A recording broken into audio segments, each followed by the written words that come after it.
கோட்டைய விட்டு வேட்டைக்கு போகும் சுடலமாடன் சாமி.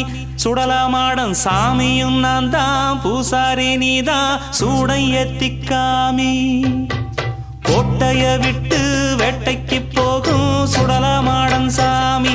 சுடலமாடன் சாமியும் நான் தான், பூசாரி நீதான் சூடை ஏத்திக்காமி. கொட்ட வேணும் மேளம், கைய கட்ட வேணும் யாரோ, அஞ்சு நிற்கும் ஊரும் அருள் வாக்கு சொல்லும் நேரம். கோட்டைய விட்டு வேட்டைக்கு போகும் சுடலமாடன் சாமி. சுடலமாடன் சாமியும் நான் தான், பூசாரி நீதான் சூடை ஏத்திக்காமி.